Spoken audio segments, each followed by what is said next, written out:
Hi friends, it's Miss Sarah from the Birch Room. Today I'm going to be reading Our Tree Named Steve.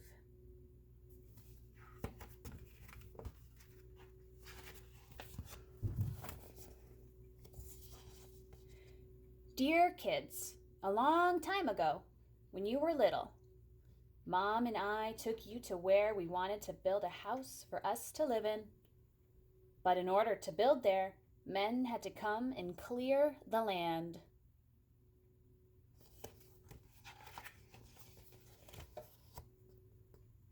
I remember there was one tree, however, that the three of you couldn't stop staring at. Adam thought it was crying. Lindsay said it looked nervous. And Sari, who was only 2 years old, couldn't pronounce the word tree and called it Steve. I love you, Steve, she kept saying. And then Adam and Lindsay started saying it too. And before too long, Mom and I got the hint and asked the builder to please save Steve.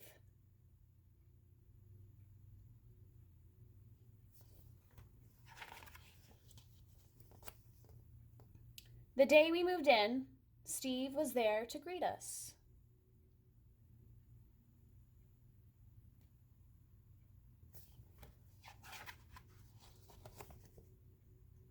He quickly worked his way into your lives as a swing holder, target, third base, hiding place, jump rope turner.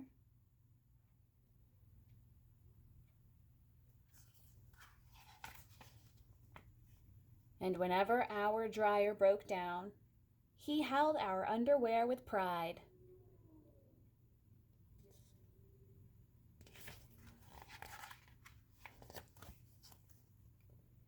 Yes, right there in the center of our yard, this weird-looking tree grew to become the center of our outdoor life.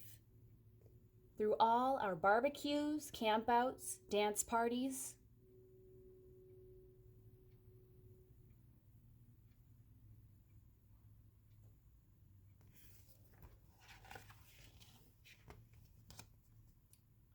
or when Adam and Lindsay started getting crushes on the Simon kids next door, Steve adjusted to our every need.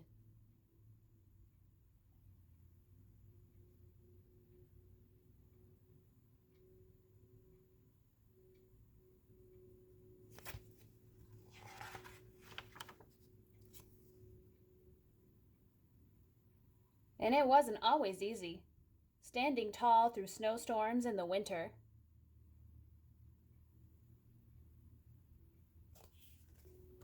Or when Uncle Chester napped in the hammock couldn't possibly have been fun. Not to mention the time that the sewer overflowed and Steve sucked up all the smelly water before it drowned Kirby. Kirby's the dog.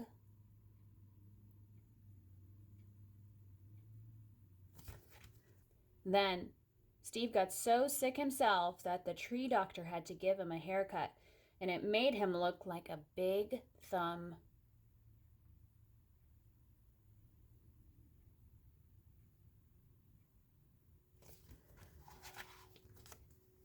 Through the years, Mom and I have tried to show you, in a world filled with strangers, the peace that comes from having things you can count on and a safe place to return to after a hard day or a long trip.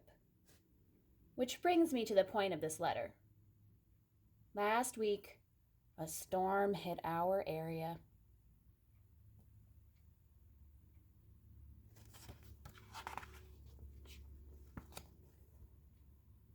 And though we spared Steve's life a long time ago, this time we couldn't save him.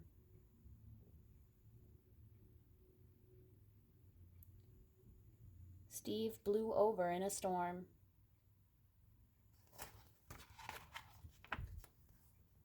Are we sad? Sure we are.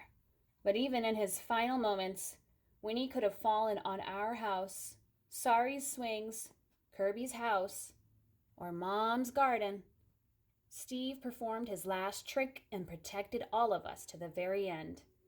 And friends like this are hard to find.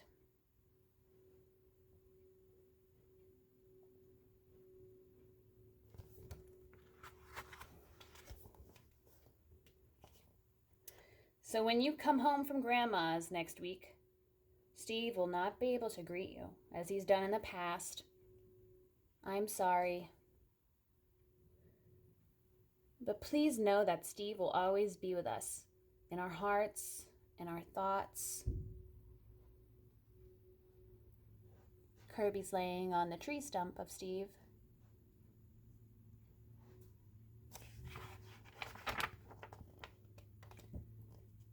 And in a different tree at the other end of our yard.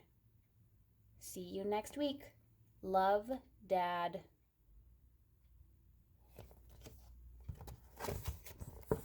So they took Steve and built him into a tree house in their backyard.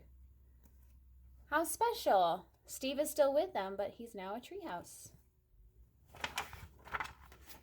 The end.